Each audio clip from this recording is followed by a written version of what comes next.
Hello. हाँ, hello. हाँ विधायक साहब, शक्ति बोल रहे हैं हम एटीएम न्यूज मिथिला चैनल से। हाँ, शक्ति जी बोलिए। कह रहे थे विधायक साहब, जो पिछले 1 साल पहले की बात है, आपने सुना होगा, जो बिस्फी अंतर्गत ही वो दहिला गांव है। हाँ, दहिला गांव, हाँ दहिला गांव में 5 बच्ची एक साथ, वही खड्डा जो मतलब खनन विभाग की तो जांच उतनी चलती नहीं है, जेसीबी से जो गड्ढा खुनता है उसी में 5 लड़की एक साथ डूब के मर गई थी। वो रंग छुड़ाने के लिए गई थी, इसीलिए डूब गई थी। सुना ही होगा आपने। एग्जैक्टली कह नहीं सकते हैं। हाँ, एक बार पता कर लीजिएगा। और इस बार जो है सो फिर से 5 बच्चा आप ही के ब्लॉक के अंतर्गत जो है सर, फिर से मर गया है। मतलब आज का ही घटना है, आप देखे होंगे।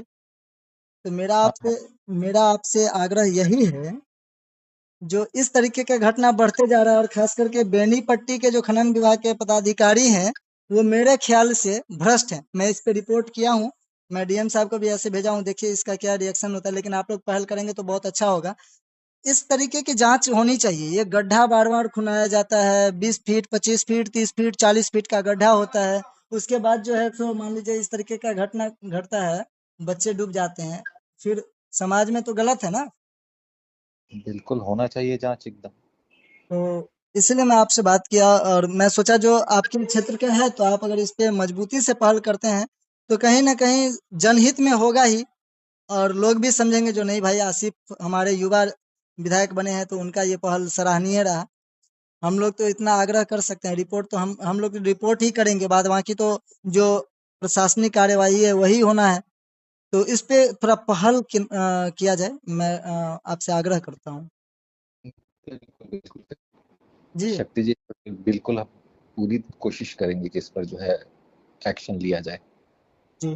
और मैं अभी तो बिहार में नहीं हूँ, गांव में हूँ ही नहीं, अभी मैं बाहर हूँ। मैं बस 15 तारीख के बाद आता हूँ, फिर मैं आपसे मिलूंगा। फिर इस पर मैं फिर से रिपोर्ट करूंगा, क्योंकि देखिए, है क्या, बड़े लोगों के परिवार के बच्चे तो नहीं जाते हैं बाहर नहाने के लिए, उनके लिए तो घर में ही स्विमिंग पूल है, उनके लिए तो घर में ही झरना लगा हुआ है।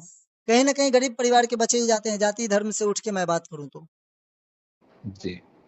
तो गरीब परिवार के बच्चे ही नहाने जाते हैं, और उसी घर के एक चिराग अगर बुझ जाती है तो फिर कितनी तकलीफ होती है।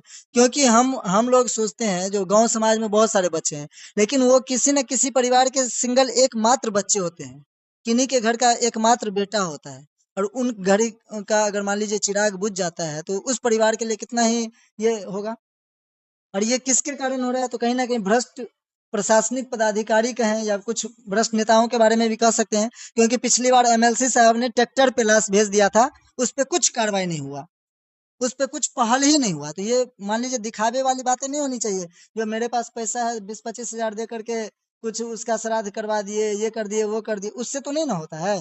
5 लाख रुपए किसी को मुआवजा मिल जाए, उससे तो नहीं ना होता है। इस मैटर पे बढ़िया से जो है ध्यान देना होगा। डीएम साहब से एक बार भेंट करते हैं इस मेरा मैटर। मेरा आपसे विनम्र आग्रह है, आप आग्रह समझिए। और छोटे भाई होने के नाते आप इस बात को भी मान लीजिए, जो इस पे पहल निश्चित ही कीजिए। क्योंकि ये बेनीपट्टी का दूसरा ऐसा घटना मेरे संज्ञान में है, इससे पहले कई हुआ होगा। मैं 2 साल से रिपोर्टिंग करता हूँ, 2.5 साल से, 2-2.5 साल से रिपोर्टिंग करने के दौरान मैंने इस तरीके का देखा, तो फिर बताइए उससे पहले कितना हुआ होगा। बिल्कुल बिल्कुल।